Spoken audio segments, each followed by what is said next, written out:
right about now. I know that in the audience there are people who I haven't seen in years, who are part of my family, my extended family, and if I don't, there's George, I see you. I saw Ann earlier, Bayo and Kusha, that's Kusha's baby. And I'm grateful to see y'all. I thank y'all for it. I want to say first of all that Connecticut is the state of my redemption and my salvation, so I'm always happy to be here.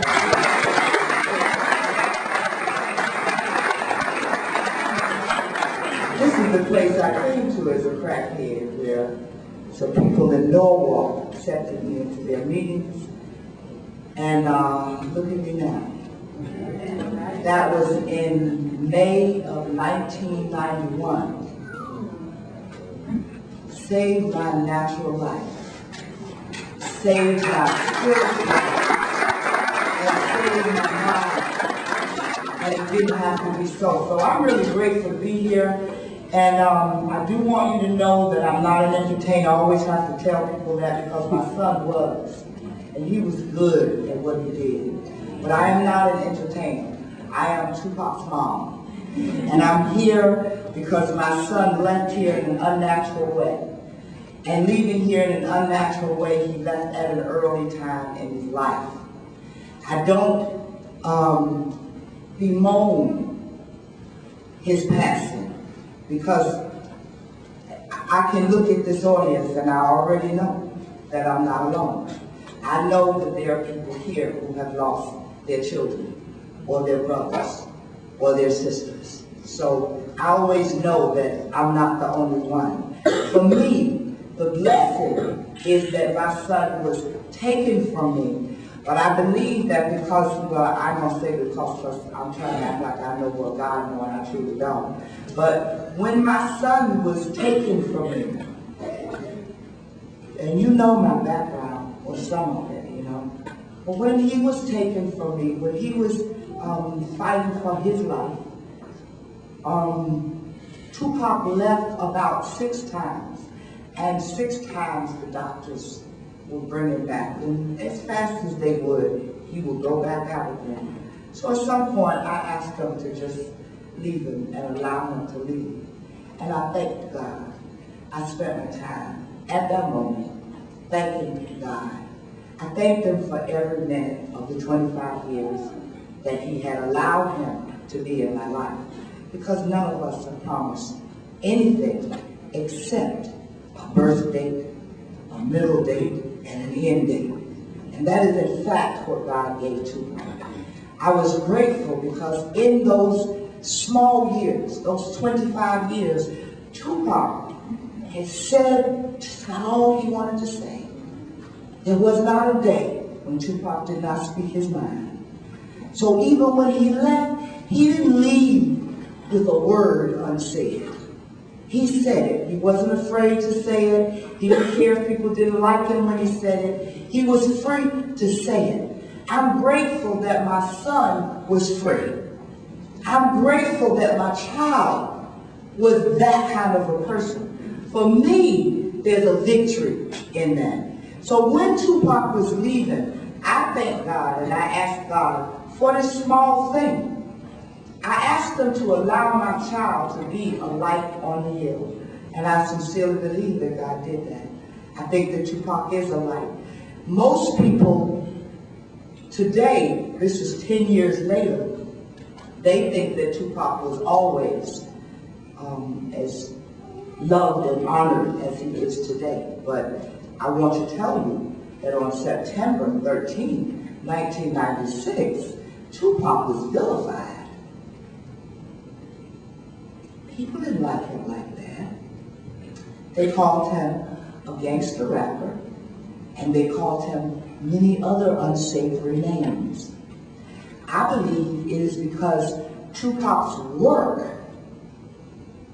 has spoken for him for 10 years, so loudly and so clearly that it's basically impossible to ignore him anymore. But that's Tupac. That's how Tupac was. You not One of Tupac's most...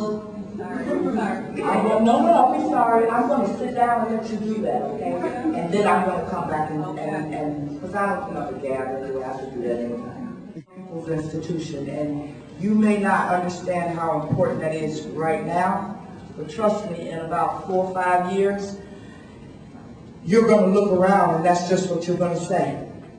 But nobody built an institution. Why did those people use their money to build an institution, which is something that lasts, something that carries culture forward, something that gives you independence, allows you to teach what you want to teach rather than what the people who are paying you tell you to teach.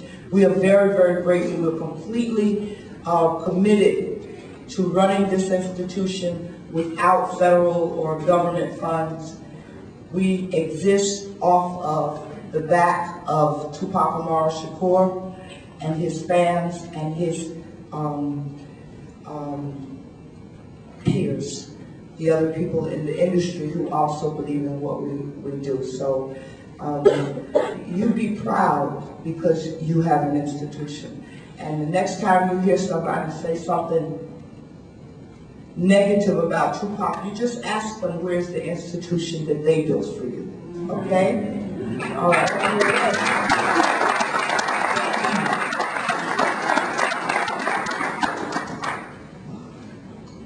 I alluded a few minutes ago to this, but let me say it clearly right now. Did I say it? I'm a recovering addict, and that is the definition of who I am. It is so important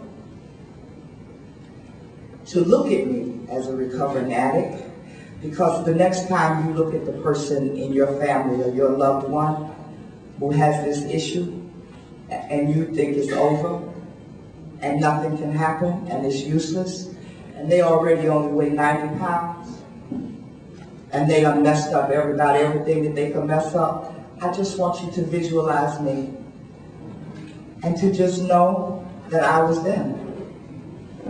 I was not clean.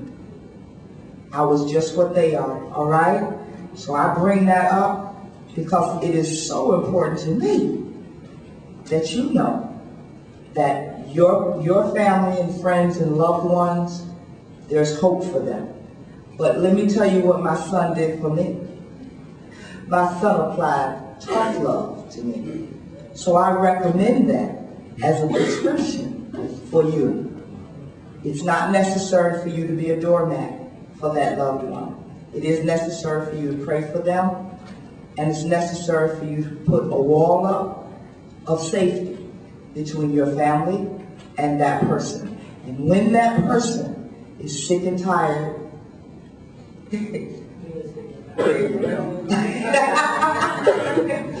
they'll remember to call you, and they'll know that you're the person to call, and you just give them the number of a recovering program that's real and serious, okay? Because it works. And so that's part of what I need to always do, is to remind, because you look at me now, people look at me now, and oh, she's so spliffy.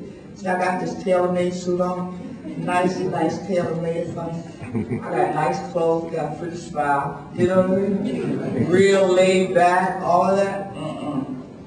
Was a journey to be here. I'm grateful for the journey. I wouldn't take anything from my journey right now. I thank God for being here. So let me go. I completely believe from my journey, the most important thing that I have learned is that anger, being mad, is a quick ticket to a crack pipe. That's how I got there. I was mad about everything for the first, I'm 60 years old, January 10th, I was 60. And for the first 50 years of my life, I was mad about everything. I was so mad till with my anger, there was nowhere else to go. That's the problem with anger. The Black Panther Party was angrier than anybody. My daughter's father is in the federal prison in Florida. been a fugitive since 1981 and been in prison since about 1985 or 86. My daughter now has children of her own. I am a grandmother. My grandson and my granddaughter want to know, why is my grandfather in jail?